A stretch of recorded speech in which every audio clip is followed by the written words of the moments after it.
soy Stephanie Enaro y esto es El Mundo en 12 Minutos. Y como cada martes me da mucho gusto darle la bienvenida a Jaime Gutiérrez. Jaime, ¿qué tal? ¿Cómo estás? Querida Stephanie, qué gusto saludarte. Buen día para todos. Y a Carlos Sandoval. Carlos, ¿qué tal? Hola Stephanie, qué gusto saludarte en este martes. Y también Jaime, qué gusto saludarte. Querido Carlos, abrazo, perdón, Stephanie. Bueno, pues hemos visto que desde los últimos 12 minutos el mundo no ha dejado de ser para nada complejo. Y por primera vez vemos que México y Estados Unidos parecen estar pasando por algo similar al mismo tiempo, porque vemos que las protestas por George Floyd no han disminuido, han aumentado. De hecho, el día sábado se llevó el mayor número de protestas locales en Washington en un solo día. El domingo, Mitt Romney se unió a una manifestación pacífica y vemos que esto ha afectado la popularidad del presidente Trump. Tiene un 41% de aceptación y quedan 13 estados columpios pendientes, entre los cuales está Minnesota, que es donde ocurrió todo esto del asesinato de George Floyd.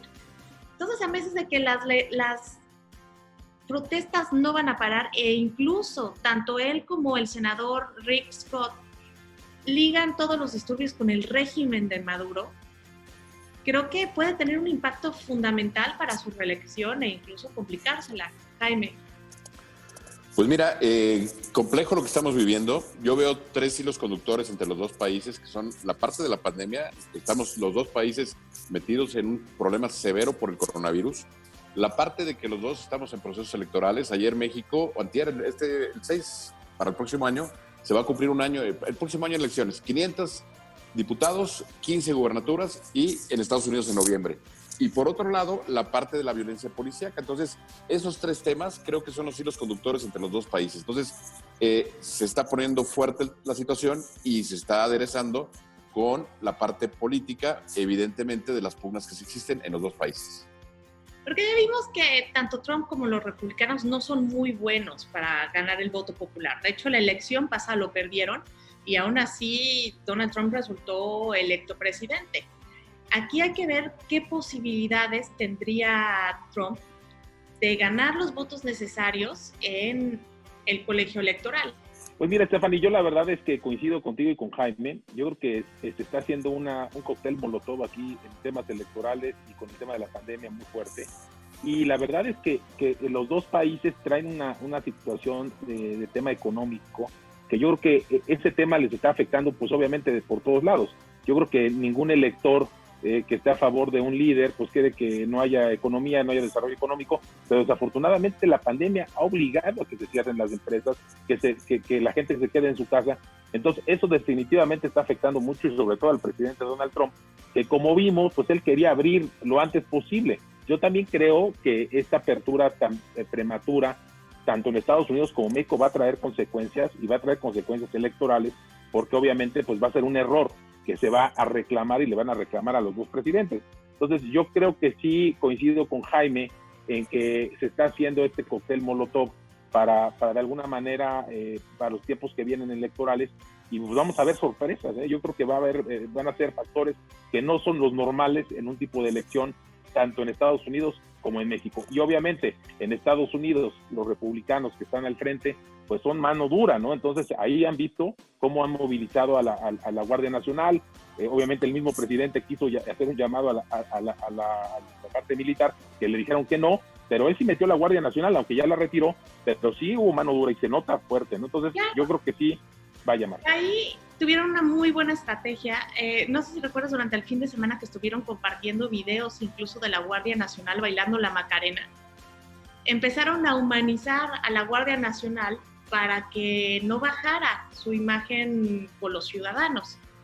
Y dentro de todo esto de guardar las formas y las imágenes, a mí me llama la atención que cerca de un mes en que entre en vigor el nuevo tratado, el TEMEC, entre México, Estados Unidos y Canadá, pues estén estos disturbios, esta crisis económica, y que las exportaciones en el mes de abril de México hacia Estados Unidos hayan caído de una manera histórica, cayeron un 48%.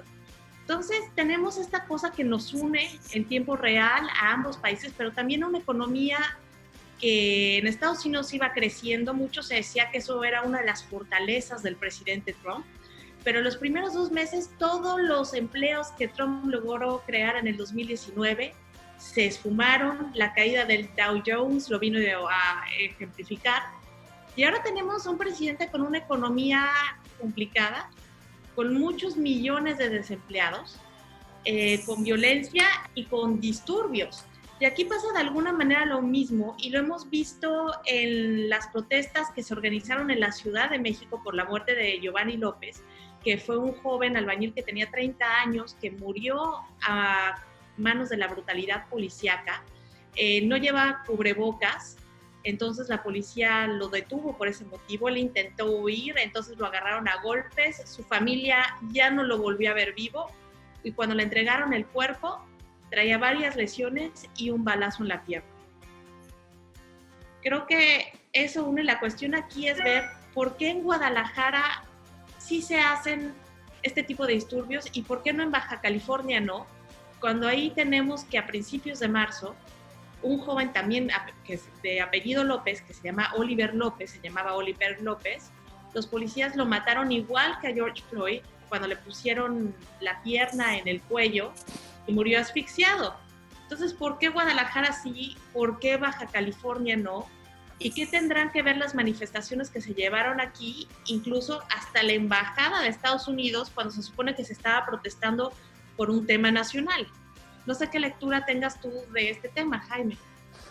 Pues mira, a mí me llama mucho la atención esta parte de la violencia policíaca, porque en el caso de México, voy a hablar ahorita de México en Estados Unidos, me recuerda mucho y la cicatriz que tenemos de 1968, ¿no? La represión contra los estudiantes, lo que generó fue, hoy estamos en la ley del péndulo, estamos llegando al otro lado en donde, pues, ahora nos reprimimos, ahora dejamos que cada quien haga lo que quiere. Entonces, me llama mucho la atención porque en este péndulo, ni de un lado ni del otro, lo que necesitamos es un Estado de Derecho. Y lo que tú estás diciendo, Stephanie, concuerdo, creo que el tema está muy politizado. Me llama mucho la atención que, y hay un hilo conductor con lo de Ayotzinapa, y lo hemos platicado, en el aspecto de que fue un tema municipal y al día siguiente, luego ya estaba escalado a nivel estatal, ¿no? Ya estaba en la parte del Estado y con las protestas contra el Faro. Y curiosamente, en una época donde se supone que todos en México estamos aislados, no estamos saliendo, me llama la atención cómo es posible que al día siguiente un grupo de jóvenes organizados lleguen a hacer actos vandálicos, generen, o sea, hay alguien atrás que está moviendo la cuna con algún fin político. Es claro, más claro, de que no pueden los jóvenes organizarse de esa manera, cuando no hubo un motivo, digamos, en la Ciudad de México para generarlo. Entonces, por eso lo veo como un hecho aislado político.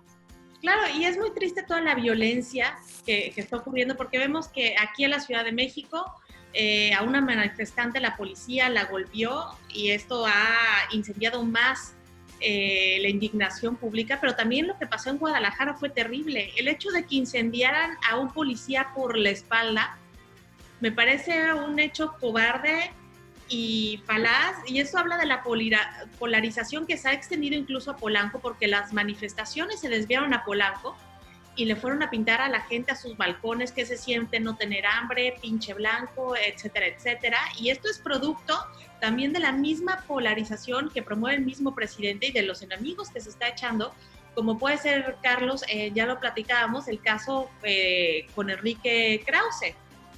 Así es, Stephanie. No, mira, lo que dices, unas imágenes muy tristes, lo de Polanco, la verdad yo creo que no era para eso, o sea, como que estos muchachos, la verdad, pues organizados y desorganizados, sin un fin claro, pues fueron a provocar a la Embajada de Estados Unidos. Yo creo que ahí no pudieron ni acercarse, la verdad, agredieron a periodistas, luego se fueron a Polanco, en Polanco rompieron ventanas, o sea, yo creo que mal porque la policía llegó tarde, actuó tarde. Y bueno, y luego cuando actúa, le reclama que por qué actúa. Yo la verdad creo que los policías hicieron su trabajo.